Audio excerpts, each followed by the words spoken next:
Welcome to LBTV.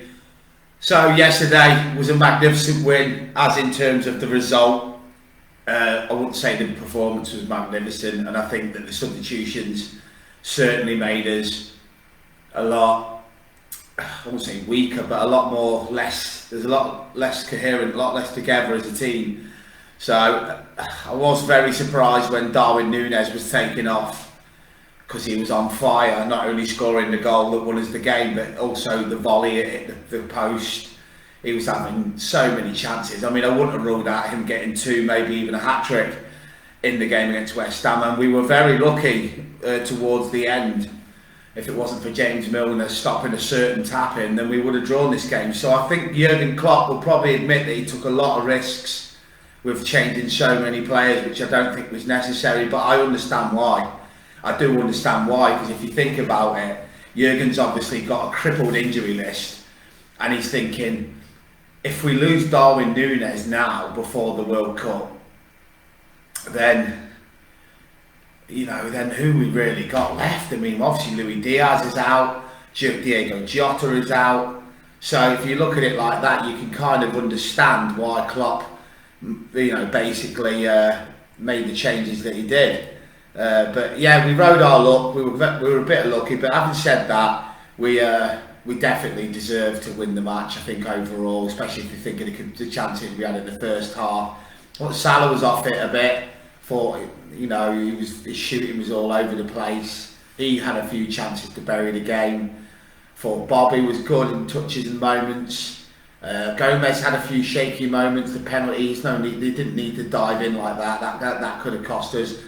So what I'm going to do is I'm going to go through the players' ratings, as I always do, and get this video wrapped up. So, in goal, Alisson Becker, I'm going to give him man of the match, 8.5. I just think that he was...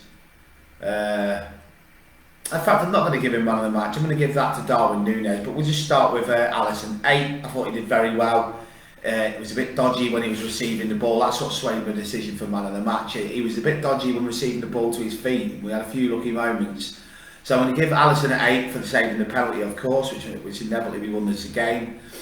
Trent at right back, I thought he did well. He was, mind you, towards the end he got caught out a little bit too easily down his side, which was a bit dodgy, but his passing and his crossing was brilliant most of the game. 7 for Trent.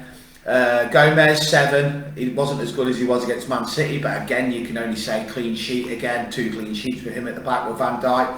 Van Dijk, I thought he was fabulous. 7.5 for him. Costas played well. Nice to give Robbo another rest to keep him nice and fresh going into Forest at the weekend. 7. Midfield, Henderson, thought he put himself about a bit. Can't really remember him doing stuff that great, so 6.5. Who else is in midfield? Thiago, 6.5. It wasn't his greatest game, just spraying the odd pass but missing quite a few. Carvalho, I thought he did very well. Looked really good on the ball, good footwork, good, a really good hour. I thought he did 55 minutes. So yeah, I thought he did all right. I'm gonna give him a 7. Carvalho. Front three, Salah 6.5. I think you'll agree with that. Just don't think he really was at his best, but we won the game, so who cares? Bobby 6.5, and Darwin Núñez, my man of the match, on 8.5. I thought he was fabulous, and that effort where he hit the post was absolutely outstanding. Now I've never ever not loved Darwin Núñez. I'll go back to it. I went on the radio and said that I think he's going to be a superstar at Liverpool, and his goal record suggests that. If he'd have stayed on the pitch for the whole match, he would have definitely got a second, in my opinion. I believe that entirely. And then you look at his age, he's 22. He's such a unit. I mean, Alan McCoy got it perfect on his commentary on Amazon, where he said he's got everything. He's good in the air. It's a long time since we've got somebody we can whip the ball into in the box and he can just go like that. Like Andy Carroll, and that's probably why he gets a lot of grief, because I think he was the last person we had who we could pump it into the box in the air and rely on for goals like we seen yesterday. So Darwin Núñez has got everything: left foot, right foot, his movement, and that stat yesterday that Amazon read out, that he's the quickest player in the Premier League. He covers the most speed in runs in the Premier League. So we have a striker It's the fastest in the league. So that's got to go down well as well. So I said this the other week before we played Rangers. Klopp has to stick with him now and give him a run of games, because strikers need to play week in, week out to find their momentum and their feet. And now he will. With Jota being injured, Nunes will start every game now. And I think that's why Klopp took him off, because he's that important for us running up to the World Cup. And then after the World Cup, Jota will be back, Diaz will be back. So I think this, I said this last week, if we can win these games, this was before Man City, I said this, if we beat Man City, follow it up with a win at home to West Ham, we'd be back in the title race. I said that last week, check the videos.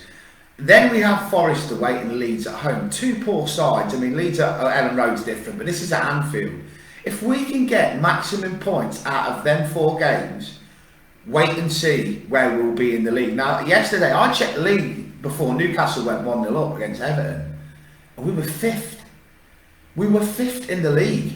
And it was also when Man U were drawing with Tottenham. We were actually 5th. So it just shows you one weekend of results going our way with us winning, and we're right up there.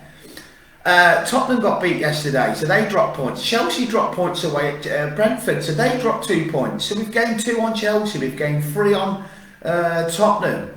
This is the Premier League. Everybody's going to beat everybody. So if there's ever a chance for us to catch the gap, it's this season, because there's so many good teams in the league this year. Arsenal will take points off Man City. Tottenham will take points off Man City. Or, you know, Man United just took points off Tottenham. Arsenal will take points off, Man United took points off Arsenal. It will just keep rotating like that, and you'll understand that 2 wins is look at the difference in the table. I've said this about Steven Gerrard. He's 2 wins away from being in the top 8.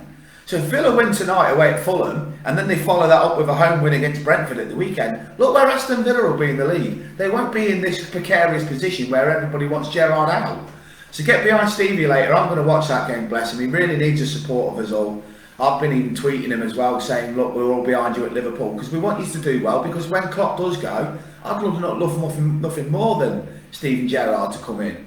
So, yeah, so I don't know what your thoughts are on the game. Morning, Michelle. Morning, Scott. Morning, Darren. Let me know in your comment section to this, but it's another win, regardless of performance, second half. And obviously, we needed to make the substitution to keep everybody fresh, because we've got a game every 3 days. So it is what it is. We've got to keep going, but it's another win. You'll never walk alone.